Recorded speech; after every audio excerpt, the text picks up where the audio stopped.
Hello बच्चों, आप लोगों का स्वागत है एमजेड क्लासेस में। और आई होप कि आप लोग अच्छे होंगे, है कि नहीं।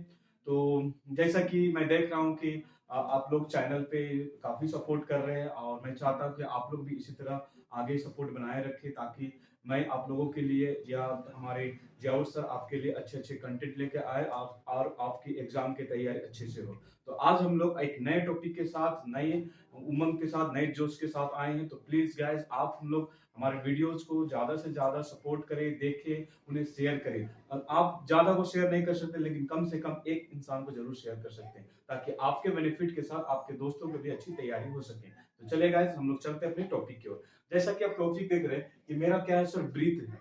ठीक है सर। इससे पहले मैंने इस टॉपिक पे 3 वीडियोस बना चुका हूं, जो कि वो टॉपिक तो यही है, लेकिन वो जो क्वेश्चन उससे बनने वाले क्वेश्चन होते हैं, डिफरेंट टाइप के क्वेश्चन होते हैं। जो हम लोगों ने क्या क्या डिस्कस कर चुके हैं सर पिछले वीडियो में। हम लोगों ने जीवा, त्रिज्या, फिर छेदक, फिर प्रतिच्छेदी रेखा, इन चीजों के बारे में डिस्कशन कर चुके हैं। आज हम लोग क्वेश्चन करेंगे जो सर्कल से रिलेटेड हो, लेकिन उसमें क्या हो सर, हमको एरिया से रिलेटेड हो, एरिया क्षेत्रफल निकालने के लिए दे।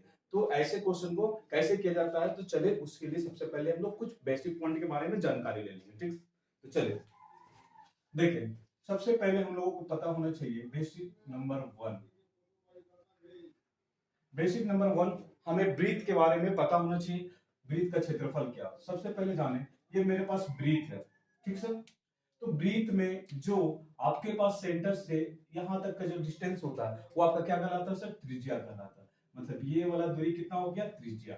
और ब्रीथ के एक छोर से दूसरे छोर तक मिलाने वाली जो रेखा होती है, उसे हम लोग क्या कहते हैं सर, व्यास कहते हैं। क्या कहते हैं सर, व्यास कहते हैं। लेकिन सिर्फ एक कंडीशन होना चाहिए कि वो रेखा, व्यास हमेशा केंद्र से गुजरनी चाहिए। तो उसे हम लोग क्या कहते हैं, व्यास कहते हैं। ठीक सर। तो ये वाला मेरे पास एक फॉर्मूला बन जाता है कि डी का जो वैल्यू है वो यहां से यहां, मतलब r प्लस r के बराबर होता है। तो d बराबर क्या हो जाएगा, 2r। तो ये फॉर्मूला काफी इंपॉर्टेंट फॉर्मूला है, जो आपको 12 चैप्टर की क्वेश्चन बनाने में काफी मदद करेंगे, है कि नहीं सर। तो पहला मेरे पास ये फॉर्मूला, ये चीज है। ठीक सर। अब देखिए, ब्रीथ में हमारे पास, आपके पास परिधि क्या कहलाता है, क्षेत्रफल क्या कहलाता है, ये हमको जानकारी जरूर होना चाहिए। तो देखिए, जो हमारा ये सर्कल है, ये जो मेरे पास स्पेस जो अंदर में है ना सर, तो इस स्पेस को हम क्या बोलते हैं सर, क्षेत्रफल बोलते हैं। ठीक, चारों तरफ से या गोलाई के तरीके से घिरा हुआ जो जगह होता है, उस चीज को हम क्या बोलते हैं सर, क्षेत्रफल। जैसे आपके जिस रूम में आप रहते हैं, तो रूम के अंदर में जितनी सारी जो जगह आ जाती है, वो आपके क्या आ जाएगी सर, क्षेत्रफल के अंदर में। और उसके बाद देखिए, ये जो आपके पास ये चारों तरफ का जो गोलाई वाला डिस्टेंस है ना सर, ये दूरिया, इस चीज को हम लोग क्या बोलते हैं सर, परिधि बोलते हैं। क्या बोलते हैं, परिधि। परि का मतलब पापा की परि नहीं, बता दे रहे, परि का मतलब होता है चारों ओर होता है। क्या होता है सर, चारों ओर होता है। और भी का मतलब दूरी। ठीक सर। तो ये मतलब आपके चारों तरफ जो बाउंड्रीज है, वो आपका परिधि कहलाएगा, और जो अंदर में है वो जो जगह, वो कहलाएगा सर, क्षेत्रफल कहलाएगा। ठीक है ना सर। तो इसको हम लोग क्या बोलते हैं, इंग्लिश में एरिया बोलते हैं। क्या बोलते हैं, एरिया। और इसको बोला जाता है कभी कभी परिमाप भी बोला जाता है, लेकिन स्पेशली आपको यूज हुआ होता है सर, ये ब्रीथ के लिए ही यूज होता है। तो इसका जो इंग्लिश में हम लोग बोलते हैं सरकमफ्रेंस, मतलब आप इसे याद रखने के लिए कर सकते हैं सरकम फ्रेंड, सर का फ्रेंड। तो क्या होगा, सरकमफ्रेंस। डिनोट करते हैं सी से सर, और इसको डिनोट करते हैं सर ए से। ये आप लोगों को पता चल गया कि ब्रीथ में परिधि क्या होता है, क्षेत्रफल क्या होता है। तो चारों तरफ का जितना भी दूरी, वो क्या हो गया सर, वो आपके पास परिधि हो गया। और बीच में जो जगह हुआ होगा ना सर, वो आपका क्षेत्रफल होगा। जैसे नहीं होता, रोटी के चारों तरफ के किनारे किनारे की जो दूरी हो गया, वो आपके पास क्या हो गया सर, परिधि समझ लीजिए। और अंदर में जो जगह है, वो आपका क्या हो जाएगा सर, क्षेत्रफल हो जाएगा। ठीक। अब इसके फॉर्मूले होते हैं। तो फॉर्मूला नंबर 1 कि ब्रीथ की परिधि बराबर क्या होता है सर, 2 पाई आर होता है। क्या होता है सर, परिधि मतलब सी बराबर 2 पाई आर होता है। ये आपको पता होना चाहिए। दूसरी चीज, जहां पे पाई का मान क्या होता है सर, 22/7 होता है। ठीक सर। और ये डेसिमल में मतलब दशमलव में आपका कितना होता है सर, 3.14 होता है पाई का वैल्यू। ठीक। अब कभी कभी आप लोगों से क्वेश्चन बन जाता है कि बताइए पाई कैसी संख्या, परिमेय संख्या और अपरिमेय संख्या। तो पाई क्या होता है सर, अगर पाई बोले तो वो अपरिमेय संख्या है, लेकिन उसका मान को बोलेगा तो क्या हो जाता है, परिमेय संख्या हो जाता है। ठीक सर, ये चीज ख्याल रखना। दूसरी चीज, वृत्त की क्षेत्रफल बराबर क्या होता है सर, पाई आर स्क्वायर होता है। ठीक सर, मतलब एरिया इज इक्वल टू क्या हो जाएगा, पाई आर स्क्वायर। ये आप लोगों को दो फॉर्मूला पता होना चाहिए, और ये फॉर्मूला कैसे आता है ये समझ में आ चुका है। ठीक सर, अब चलते हैं हम लोग सर इस पे आगे के कुछ पार्ट्स है जो इंपॉर्टेंट टॉपिक के अंदर में जो ये सब तो आपको जानकारी रखना चाहिए, लेकिन जो मेन टॉपिक है उस पर हम लोग चलते हैं। ठीक सर, तो मेन टॉपिक हम लोग का यहाँ पे आता है सर, त्रिज्या खंड आता है। क्या सर, त्रिज्या खंड, इस पे हम लोग को बात करना है, और यही मेरा मेन टॉपिक है। इसके बाद आपके पास चतुर्थांश है और उसके बाद चाप की लंबाई, तो उन चीजों के बारे में सब जानते हैं। अब त्रिज्या खंड किसको बोलते हैं सर, जैसा कि आप देख रहे हैं कि यहाँ नाम से ही पता चल रहा है सर कि ये दो चीजों से मिलकर बना हुआ, मतलब क्या है सर, त्रिज्या प्लस खंड। ठीक सर, अभी त्रिज्या खंड कहां बना होता है सर, तो त्रिज्या का मतलब तो जान रहे हैं कि आर, और खंड का मतलब क्या हो गया सर, टुकड़ा। तो मतलब वहां आपके पास, और आर कहां पे होता है सर, वृत्त में। तो मतलब वृत्त पे आपको त्रिज्या के द्वारा, किसके द्वारा सर, त्रिज्या के द्वारा, जब वृत्त का कुछ हिस्सा टुकड़ा होता है तो उस टुकड़े हिस्से को हम लोग क्या बोलते हैं सर, त्रिज्या खंड कहते हैं। क्या कहते हैं सर, त्रिज्या खंड। मतलब आप यहाँ पे देखें कि दो त्रिज्या के वजह से वृत्त में दो टुकड़े किए हैं, मतलब दो हिस्सा किए हैं, तो वृत्त में त्रिज्या के वजह से जो टुकड़ा बनता है ना सर, तो उस टुकड़े के हिस्से को हम लोग क्या बोलते हैं सर, त्रिज्या खंड कहते हैं। मतलब समझ रहे हैं, ये वाला से लेकर यहाँ सपोज ओ, ए, बी और सी, तो ये जो हिस्सा दिख रहा है वृत्त का, ये वाला हिस्सा, तो इस चीज को हम लोग क्या बोलते हैं सर, त्रिज्या खंड बोलते हैं। अब वृत्त के दो हिस्से बन गए, दो त्रिज्या खंड, तो जो नीचे वाला छोटा वाला होता है उसको बोलते हैं लघु त्रिज्या खंड। क्या बोलते हैं सर, लघु त्रिज्या खंड बोलते हैं। और जो ऊपर वाला होता है सर उसको हम लोग बोलते हैं, उसको दीर्घ त्रिज्या खंड बोलते हैं, दीर्घ त्रिज्या खंड। अब दीर्घ त्रिज्या खंड मतलब, दीर्घ का मतलब क्या होता है सर, बड़ा, जैसे आप लोग देखे होंगे दीर्घ उत्तरीय प्रश्न, मतलब बड़े लंबे वाले प्रश्न, तो जो बड़ा हिस्सा है वृत्त का त्रिज्या का टुकड़ा करने की वजह से तो बड़ा हिस्सा आएगा उसको दीर्घ त्रिज्या खंड बोलेंगे, और वहां पे आपके पास जो छोटा वाला हिस्सा आएगा उसको क्या बोलेंगे सर, लघु त्रिज्या खंड बोलेंगे, है कि नहीं सर। अब देखिए, जैसे देखिए यहाँ पे क्या हो रहा है सर, दो त्रिज्या की वजह से यहाँ पे एक कोण का निर्माण हो रहा, तो इस कोण को हम लोग दिखा सकते हैं सर, आपको थीटा से, पी डिग्री से, फाई से, अल्फा से, बीटा से, किसी से भी दिखा सकते हैं। तो त्रिज्या के द्वारा वृत्त पे किया गया टुकड़ा ही क्या कहलाता है सर, त्रिज्या खंड कहलाता है कि नहीं सर। तो त्रिज्या खंड आपको जब पूछा जाए कि त्रिज्या खंड किसे कहते हैं, तो क्या कह सकते हैं सर, किसी वृत्त में दो त्रिज्या द्वारा किया गया खंड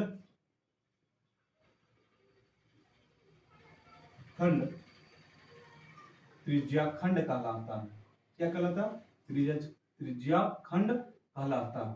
तो मेरे पास दो त्रिज्या के द्वारा अगर वृत्त में कोई टुकड़ा बने तो उस टुकड़े को हम लोग क्या बोलते हैं सर, त्रिज्या खंड कहते हैं।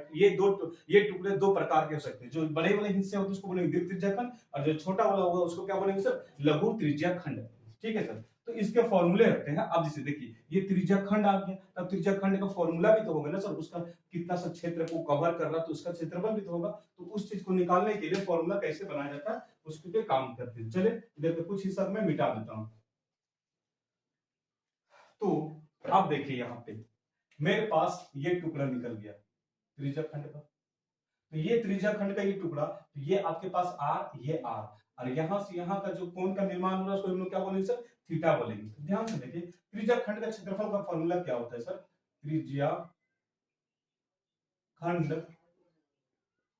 का क्षेत्रफल बराबर क्या होता है सर, आप देखिए ये जो मेरे पास थीटा बना है एक वृत्त पे बना हुआ है सर, और वृत्त में छोटा सा हिस्सा लिया, मतलब आपके पास त्रिज्याखंड के द्वारा जो कोण बन रहा वो कितना सर, थीटा, और ये थीटा किसके अंदर पे बन रहा है, वृत्त के अंदर पे, और आपको पता है वृत्त का कोण कितना डिग्री का होता है सर, 360 डिग्री का होता है, गुना, और ये सब निर्माण किसके अंदर पे हो रहा है सर, वृत्त के अंदर पे हो रहा था। तो ये वृत्त का क्षेत्रफल क्या होता है सर, पाई आर स्क्वायर, इसीलिए इसको क्या लिख सकते हैं, थीटा गुनी पाई आर स्क्वायर बटा 360। ठीक सर। अगर इसको इस तरीके से भी समझ सकते हैं, जैसे कि आप एग्जाम होता है तो आपके एग्जाम में कोई भी सब्जेक्ट में कितने नंबर आते हैं सर? 100 नंबर आते हैं, ठीक सर।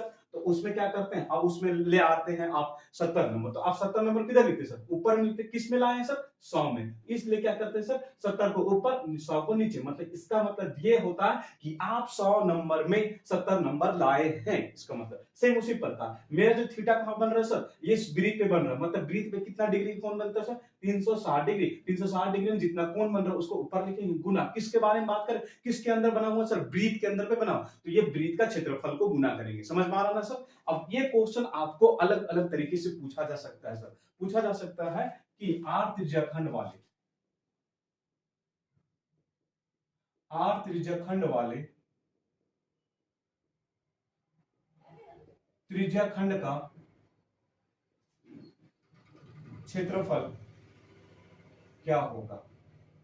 तो आपको घबराना नहीं, वो आर त्रिज्या खंड मतलब आप आर त्रिज्या लेने बोल रहा, तो यहाँ पे वही फॉर्मूला हो जाएगा, थीटा बाय 360 गुनी पाई आर स्क्वायर। फिर इसी क्वेश्चन को पलट के क्या किया जा सकता है कि बोलेगा आर त्रिज्या वाले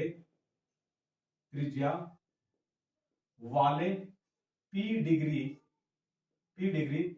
कोण वाले त्रिज्या खंड का क्षेत्रफल क्या होगा?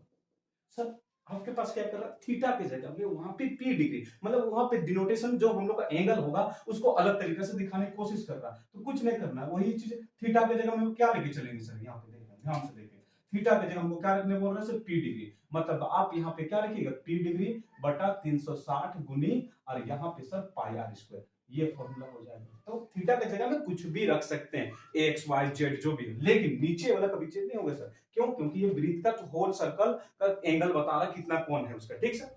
अब इसी क्वेश्चन को आप क्या जैसे पूछ सकता है सर कि त्रिज्याखंड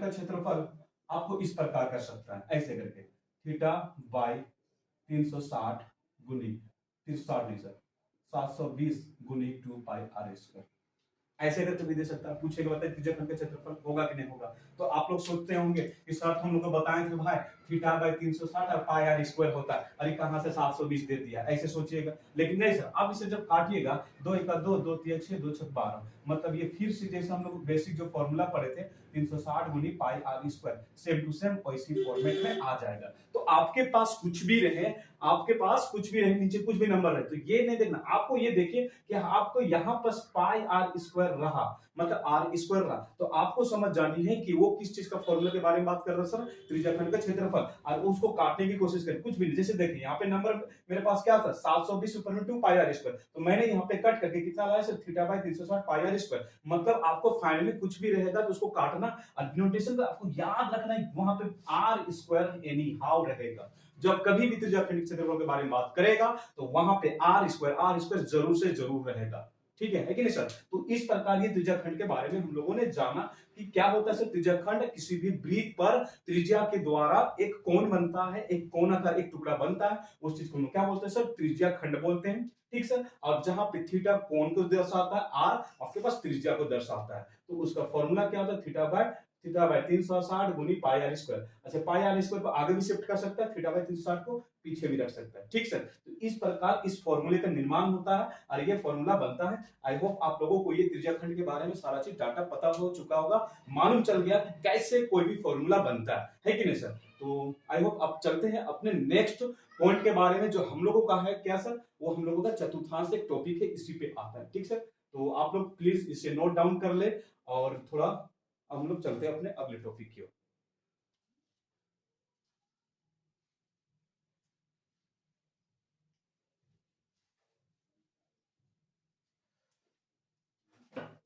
तो अब जो मेरा टॉपिक है बेसिक नंबर 2, ठीक सर, वो मेरे पास है चतुर्थांश है। क्या है? चतुर्थांश। इसको हम लोग क्या बोलते हैं सर? क्वाड्रेंट बोलते हैं। क्या बोलते हैं? क्वाड्रेंट। अब क्वाड्रेंट क्या होता है सर? चलिए क्वाड्रेंट समझते हैं हम लोग। ये मेरे पास क्या है? सर्कल। अब सर्कल पे हम क्या करते हैं सर? दो गो यहाँ पे लाइन खींचते हैं, इधर से इधर एक लाइन खींचते हैं। अब देखिए यहाँ पे क्या हो रहा है सर? जब आप ब्रीथ पे दो लाइन खींचे परपेंडिकुलर, तो वहां पे क्या हो रहा है सर? आपके पास दोनों लाइन के बीचों बीच में एक 90 डिग्री का निर्माण हो रहा कोण। और ये भी क्या है सर, एक तरह का आपके पास ये क्या है सर, यहां से यहां तक देखिए तो एक त्रिज्या खंड बन रहा है सर। ठीक सर, उसके बाद यहां से यहां देखिए एक और त्रिज्या खंड और इधर भी एक त्रिज्या खंड बन, मतलब आपके पास 1 2 3 4। तो मेरे पास जब दो हम लोग वर्टिकल और एक हॉरिजॉन्टल लाइन खींचते हैं तो उस वृत्त के 4 टुकड़े होते हैं और उसी 4 टुकड़ों में से एक जो टुकड़ा होता है उस चीज को हम लोग क्या बोलते हैं सर, चतुर्थांश बोलते हैं। और चतुर्थांश इसलिए बोलते हैं क्योंकि उस जो टुकड़े का त्रिज्याखंड का जो है कोण है वो कितना डिग्री का होता है सर, 90 डिग्री का होता है। तो जब किसी भी वृत्त पे दो, एक हॉरिजॉन्टल लाइन, एक वर्टिकल लाइन, एक ऊर्ध्वाधर रेखा और एक क्षैतिज रेखा खींचते हैं तो वृत्त के 4 टुकड़े होते हैं और वृत्त के उसी 4 टुकड़ों में से एक टुकड़े का हिस्सा को हम लोग क्या बोलते हैं सर, चतुर्थांश। और उसका जो कोण होता है उसको हम लोग क्या बोलते हैं सर, चतुर्थांश। तो मतलब आपके पास क्या होता है, चतुर्थांश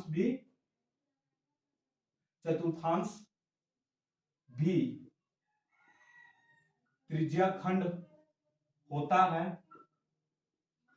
लेकिन लेकिन लेकिन जिसका कोण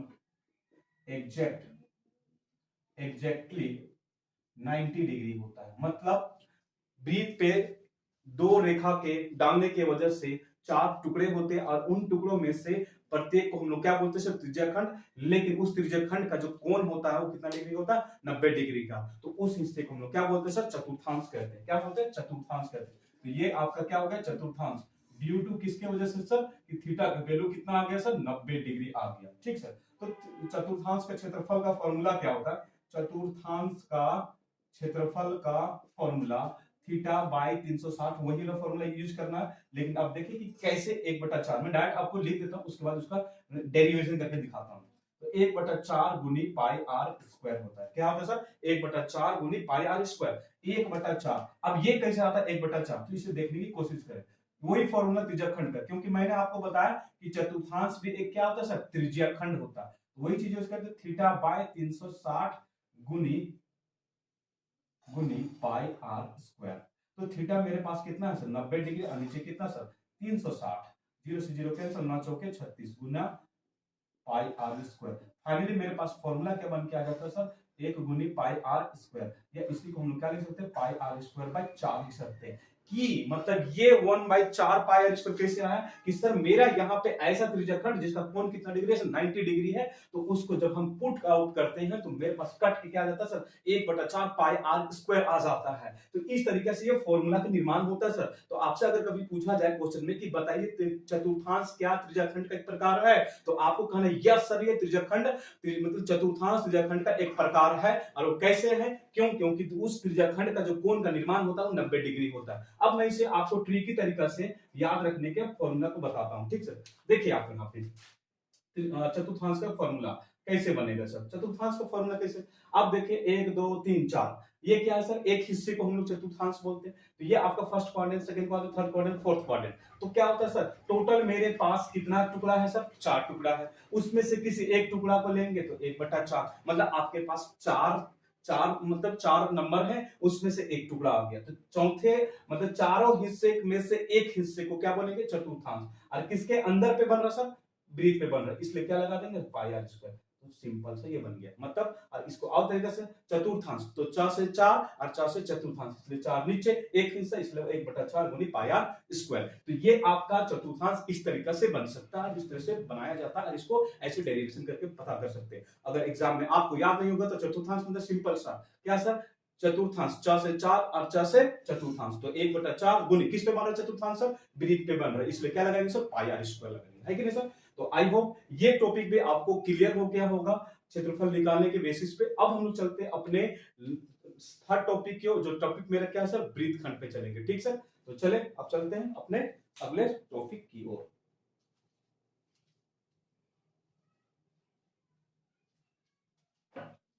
तो अगला मेरा जो बेसिक 3 है सर, तो बेसिक 3 मेरे पास क्या है सर, वृत्त खंड है। क्या है सर, वृत्त खंड।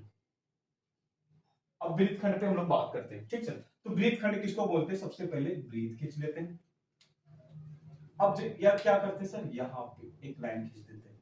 तो वृत्त खंड ये होता है कि जब आपका कोई वृत्त हो और उसके किसी भी दिशा से या तो आपको हॉरिजेंटल या वर्टिकल, ऊर्ध्वाधर या क्षैतिज में एक छोर से दूसरा छोर मिलाने वाली एक रेखा खींचते हैं जिसको जीवा बोलते हैं। अगर हम उसको खींच देते हैं तो वो क्या कहलाता है सर? वो वृत्त का क्या होता है सर? टुकड़ा हो जाता है, मतलब वृत्त का एक टुकड़ा हो जाता है। तो इस वृत्त के टुकड़े को हम लोग क्या बोलते हैं सर? वृत्त खंड बोलते हैं। मतलब किसी जीवा को अगर हम लोग किसी भी वृत्त पे डालते हैं तो उसके वजह से वृत्त के दो हिस्से हो जाते हैं और इन्हीं दो हिस्सों को हम लोग क्या बोलते हैं सर? वृत्त खंड कहते हैं। ठीक सर। अब इसमें से देखिए छोटा वाला हिस्सा है, माइनर वाला हिस्सा, इसलिए क्या बोलते हैं इसको? इसको लघु वृत्त खंड बोलते हैं। और ये ऊपर वाला को हम लोग क्या बोलते हैं सर? दीर्घ वृत्त खंड बोलते हैं। क्या बोलते हैं सर? दीर्घ वृत्त खंड बोलते हैं। ठीक सर। तो इस वृत्त खंड को, ये होता है आपका वृत्त खंड और ये होता है लघु वृत्त खंड। मतलब ये दीर्घ वृत्त खंड, ये लघु वृत्त खंड। इसके फॉर्मूले सर स्पेशली नहीं होते सर। तो इसके मतलब जब भी कभी कंडीशन होता है या क्वेश्चन होता है, इसको निकालने के हम लोग त्रिज्याखंड और त्रिभुज से हेल्प करके इसके क्षेत्रफल को निकालते हैं, है कि नहीं सर? तो चले अब चलते थोड़ा सा समबाहु त्रिभुज और आपके पास समकोण त्रिभुज पे बात कर लेते हैं और उस पे क्वेश्चन कैसे बनते उस पे भी बात कर लेंगे। ठीक है, चले देखें। तो मेरा अगला जो टॉपिक है वो आपका है त्रिभुज। त्रिभुज ये आपके दो प्रकार के जो इस चैप्टर में यूज होते हैं। बेसिकली एक समकोण त्रिभुज होता है और एक होता है समबाहु त्रिभुज होता है। ठीक सर। तो चले समकोण त्रिभुज समकोण त्रिभुज पे बात करते हैं। ये आपका समकोण त्रिभुज हो गया। और समबाहु त्रिभुज सर उस त्रिभुज को बोला जाता है कि जिसकी सभी भुजा क्या होती है सर? आपस में बराबर होती है। और समकोण त्रिभुज किसको बोलते हैं सर? जिसका एक कोण एग्जैक्ट 90 डिग्री होता है, उस चीज को हम लोग क्या बोलते हैं सर? समकोण त्रिभुज। एक बार फिर से, त्रिभुज दो प्रकार के जो हम लोगों को इस चैप्टर में पढ़नी है, जिसमें पहला हमारा नाम है समकोण त्रिभुज और दूसरा मेरा नाम है क्या? समबाहु त्रिभुज। समकोण त्रिभुज ऐसा त्रिभुज जिसका एक कोण कम से कम कितना डिग्री का होना चाहिए सर? 90 डिग्री का। असंबाहु त्रिभुज क्या होता है सर? जिसके सभी भुजा क्या होते हैं सर? आपस में बराबर होते हैं। तो चलिए एक एक करके थोड़ा डिस्कशन कर लेते हैं। समकोण त्रिभुज, ये आपका समकोण त्रिभुज, यहाँ पे कितना डिग्री बन रहा है सर? 90 डिग्री। इस वाले पार्ट को हम लोग क्या बोलते हैं सर? आधार बोलते हैं। और इस वाले पार्ट को क्या बोलते हैं सर? ऊंचाई बोलते हैं। तो अगर इस त्रिभुज का अगर हमें निकालना होगा क्षेत्रफल, तो इसमें फॉर्मूला क्या हो जाता है सर? 1/2 आधार गुनी ऊंचाई। आधार गुनी ऊंचाई। तो समकोण त्रिभुज का फॉर्मूला क्या हो जाता है सर? 1/2 आधार गुनी ऊंचाई। अब समबाहु त्रिभुज में चलते हैं। समबाहु त्रिभुज, तो समबाहु त्रिभुज में क्या होता है सर? सभी भुजा बराबर होते हैं, 1 2 3, ये तीनों भुजा बराबर, मतलब ये थीटा, ये थीटा, ये थीटा। अगर ये ए है तो ये भी ए, ये मतलब सभी भुजा बराबर है। और भुजा बराबर तो आपको पता है उसका कोण भी बराबर होगा। तो समबाहु त्रिभुज उस त्रिभुज को कहा जाता है जिसकी सभी भुजा क्या होती है सर? आपस में बराबर। तो इस त्रिभुज का जो क्षेत्रफल निकालते हैं सर, वो किस प्रकार से होता है सर? √3/4 और भुजा का स्क्वायर होता है। क्या होता है सर? भुजा के स्क्वायर, मतलब वहां पे आपके पास क्या होगा सर? उसका साइड को स्क्वायर कर देना। और ये जो फॉर्मूला आया ना सर, √3/4, ये हीरोज फॉर्मूला क्लास 9 के अकॉर्डिंग उसके डेरिवेशन से आता है। ठीक सर। तो मैं किसी दिन इस पे मैं वीडियो बना के आपको बता दूंगा कि आखिर ये फॉर्मूला कैसे आता है। ठीक सर। तो ये सारे टॉपिक आप लोगों को यहाँ पे इस चैप्टर में यूज होने वाले हैं। ठीक है सर। तो कहने का मतलब कि जो आज हम लोगों ने टॉपिक डिस्कशन किया, सबसे पहले आज क्या किया उसके बाद फिर से रिवीजन कर लेते हैं, ताकि आपके दिमाग में कॉन्सेप्टली आपके दिमाग घुस जाए। और घुसे तो फिर भूसा ना बने, और भूसा ना बनेगा तो अच्छा से आप क्वेश्चन बना सकते हैं। तो सबसे पहले हम लोगों ने डिस्कशन किया था d = 2r। मतलब क्या था? dr = 2, मतलब d = 2r। मतलब क्या था? किसी वृत्त का व्यास अपनी त्रिज्या के कितना गुना होता है सर? 2 गुना होता है। फिर हम लोगों ने डिस्कशन किया क्या सर? त्रिज्या खंड के बारे में। ठीक है। तो त्रिज्या खंड किसको बोलते हैं सर? कि वृत्त पर त्रिज्या के द्वारा बनाया गया एक खंड या टुकड़ा, उस चीज को हम लोग क्या बोलते हैं सर? त्रिज्या खंड कहते हैं, जो एक कोण के साथ निर्माण होता है। जहां इसका फॉर्मूला क्या होता है सर? क्या होता है सर? θ/360 गुनी πr² होता है। ठीक सर। फिर दूसरा चीज हम लोगों ने उस पे जाना कि मतलब क्या होता है सर? चतुर्थांश के बारे में। तो चतुर्थांश किसको बोलते हैं सर? कि वृत्त पे दो त्रिज्या के द्वारा बनाया गया ऐसा खंड जिसके कोण का निर्माण हो, लेकिन वो कोण कितना डिग्री का होता है? एग्जैक्ट कितना डिग्री का होगा सर? 90 डिग्री का होगा। तो वहां पे हम लोग क्या करते हैं, उसका फॉर्मूला क्या होता है? 1/4 πr²। तो ये फॉर्मूला। तो चतुर्थांश क्या होता है कि वृत्त पर दो त्रिज्या के द्वारा बनाया गया ऐसा खंड या टुकड़ा या ऐसा त्रिज्याखंड जिसका एग्जैक्ट मान कितना डिग्री का होता है सर, 90 डिग्री का होता है। ठीक, उसके बाद हम लोगों ने वृत्त खंड के बारे में जाना। तो वृत्त खंड किसको बोलते हैं सर, कि वृत्त पर डाला गया एक जीवा जिसके वजह से वृत्त के दो टुकड़े होते हैं, तो उस खंड को हम लोग क्या बोलते हैं सर, वृत्त खंड करते हैं। वृत्त खंड मतलब क्या, वृत्त मतलब सर्कल, खंड का मतलब टुकड़ा, हिस्सा। तो मतलब जब तुम्हारा आपके पास क्या होगा कि जीवा की वजह से जो टुकड़ा होता है उसको बोलते हैं वृत्त खंड। तो इसके फॉर्मूले नहीं होते हैं, ये फॉर्मूले आपका इसका जब भी निकालने के लिए क्वेश्चन आता है तो हम लोग क्या करते हैं, त्रिज्याखंड और त्रिभुज के बेसिस पे निकालते हैं। ठीक सर। उसके बाद हम लोगों ने पढ़ा कि त्रिभुज दो प्रकार के होते हैं। पहला त्रिभुज किसका, समकोण त्रिभुज, और एक होता है आपके पास समबाहु त्रिभुज। तो समबाहु त्रिभुज, समकोण त्रिभुज का फॉर्मूला क्या हो जाता है सर, 1/2 आधार गुनी ऊंचाई होता है, और इसका फॉर्मूला क्या होता है, √3/4 गुनी भुजा का स्क्वायर। तो इस प्रकार के ये सभी चीजें हम लोगों को 12 चैप्टर में अगर बनाने होंगे क्वेश्चन, क्षेत्रफल आधारित वृत्त पे कोई टुकड़ा हो, त्रिज्याखंड बना हो, चतुर्थांश बना हुआ और उसके अंदर का क्षेत्रफल निकालना है, तो उस सब के बनाने के लिए इन सभी चीजों का आपको मालूम होना चाहिए। क्योंकि अगर ये सब बेसिक चीज को हम लोग नहीं जानते हैं तो हम लोग उस क्वेश्चन को छोड़ के आ सकते हैं और हमारा आसानी से यूं ही उजले तरीका से हमारा क्या हो सकता है, 2 नंबर 4 नंबर यूं ही चला जाएगा। तो क्या आप चाहते हैं कि आपके 4 नंबर भी छूटे? क्या आप चाहते हैं कि आपके मैथ्स में कम नंबर? क्या आप चाहते हैं कि आप लोगों से पीछे रहे? क्या आप चाहते हैं कि आप अपने लाइफ में पीछे ही रहे? नहीं ना। तो हमें सब सब्जेक्ट को हर मतलब मैथमेटिक्स के हर टॉपिक्स को लेके चलना, कोई ऐसा चीज को नहीं छोड़ना है कि नहीं यार उसको नहीं जानते, नहीं, आपको लेके ही चलनी है। तो इन सभी चीजों को आपको एकदम कॉन्सेप्चुअल जाननी है, तभी जाके आप इसके क्वेश्चन लगा सकते हैं, जो कि 12.1, 12.2 और 12.3 के क्वेश्चन बनते इन्हीं की वजह से। तो प्लीज आप लोग गाइस इसको अच्छे से वीडियो को देखें और पूरा देखें। जब तक आप पूरा नहीं देखिएगा, देखिए आप शुरू देखिए, शुरू आइएगा उसके बाद मत छोड़िए, क्योंकि शुरू लास्ट तक देखिएगा, क्योंकि लास्ट तक मैंने इसके सारे टर्म के बारे में बताया। तो आप क्या कीजिएगा सर, वीडियोस को पूरा देखिएगा और अगर हो सके तो अपने किसी एक दोस्त को शेयर कर सकते हैं। और अगर आप नए व्यूअर होंगे तो प्लीज आप लोग वीडियो को जरूर से जरूर सब्सक्राइब कीजिएगा और आप अपना हमेशा प्यार हमसे बरसाते रहिए। हम आप लोगों की सेवा के लिए हमेशा तत्पर और नए नए कंटेंट और नए नए वीडियो के साथ आते रहेंगे, है कि नहीं सर। तो जय हिंद, अपने मुलाकात करते हैं अगले वीडियो के साथ।